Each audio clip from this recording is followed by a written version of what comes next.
नमस्कार प्रिय दर्शकों, स्वागत है आप सभी का। और आज के क्लास में मैं बहुत ही महत्वपूर्ण एक टॉपिक बताने जा रहा हूँ।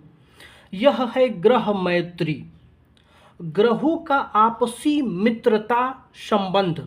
अब मित्रता है, मैत्री है, लेकिन इसमें केवल मित्रता ही नहीं है, बल्कि मित्र, शत्रु और सम तीनों स्वभाव हैं।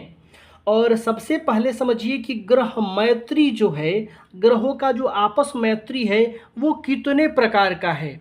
आज मैं आपको ग्रहों का 3 प्रकार का मैत्री बताऊंगा। और यह 3 प्रकार का मैत्री ये नहीं है कि ग्रह मैत्री हो गया मित्र सम शत्रु 3 प्रकार का। ये जो नैसर्गिक मैत्री चक्र है, इस प्रकार के 3 होते हैं। नैसर्गिक ग्रह मैत्री चक्र, तात्कालिक ग्रह मैत्री चक्र और एक होता है पंचधा ग्रह मैत्री चक्र। ये तीनों की महत्ता क्या है, यानी इनका इतना महत्व क्यों है, हम यह भी समझेंगे। और साथ ही साथ एक एक करके हम तीनों के बारे में विस्तार से समझेंगे। प्रिय दर्शकों, ग्रहों का जो संबंध है, ये मैंने कहा 3 है। सबसे पहला कौन सा है, तो यहाँ देखिए, सबसे नंबर 1 हो गया नैसर्गिक। जैसा कि मैं आपको वहां दिखाया, नैसर्गिक मैत्री।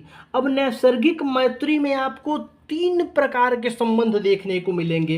कौन कौन से, तो पहला हो जाएगा मित्र, यानी ग्रह का मित्र ग्रह कौन कौन सा है। दूसरा हो जाएगा सम और तीसरा होगा शत्रु। ये आपको नैसर्गिक में मिलेंगे, ये 3 प्रकार के संबंध। और नैसर्गिक का मतलब क्या हुआ, स्वाभाविक। ग्रह स्वाभाविक रूप से किस किस ग्रह को मित्र, सम और शत्रु मानते हैं। दूसरा जो नंबर आता है वो है तात्कालिक, तात्कालिक मैत्री। अब तात्कालिक मैत्री क्या होता है, तो जस्ट उस समय के लिए। और इन दोनों में अंतर क्या है, मैं यह भी बताऊंगा। तो तात्कालिक मैत्री के अंदर 2 प्रकार के संबंध ग्रहों के होते हैं। पहला जो संबंध होता है वो होता है मित्र का, और दूसरा होता है शत्रु का। यानी यहाँ सम का कोई जगह नहीं है, इसका यहाँ कोई स्थान नहीं है। या तो ग्रह मित्र होंगे या फिर शत्रु होंगे। और तीसरा जो आता है ग्रह मैत्री में, ग्रहों के ये 3 प्रकार के मैं संबंध बता रहा हूं, और तीनों में अलग अलग संबंध हैं।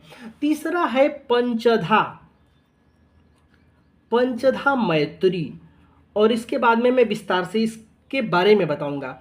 तो पंचधा में 5 प्रकार के संबंध हो जाते हैं। कौन कौन सा, सबसे पहले हो जाता है अधिमित्र, अधिमित्र। फिर आता है मित्र, फिर तीसरा हो जाएगा सम, और चौथा होगा शत्रु, और पांचवा हो जाएगा अधिशत्रु, अधिशत्रु। अब देखिए, यहाँ सम तात्कालिक में मित्र और शत्रु थे, नैसर्गिक में 3 प्रकार का था, मित्र सम शत्रु। और यही नैसर्गिक के 3 में 2 और बढ़ जाते हैं पंचधा में, मित्र से अधिमित्र और शत्रु से अधिशत्रु।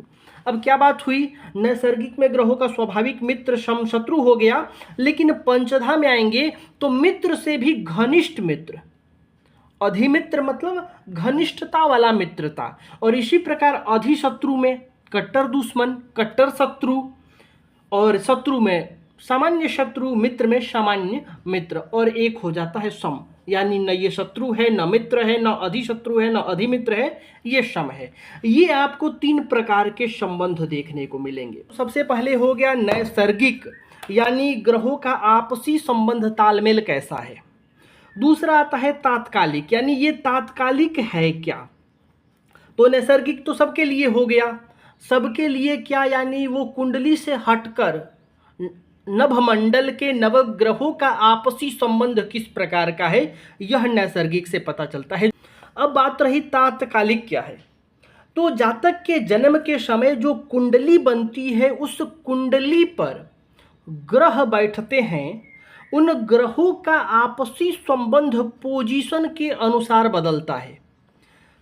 शास्त्रों में ऐसा माना गया है, जैसे जन्म कुंडली में कौन सा ग्रह किस भाव में बैठा है उसके हिसाब से तात्कालिक ग्रह का मित्र और शत्रु ये तय होता है। और फिर पंचधा, यानी नैसर्गिक और तात्कालिक को मिलाकर पंचधा का निर्माण किया जाता है। यह भी जन्म कुंडली का एक अंग है।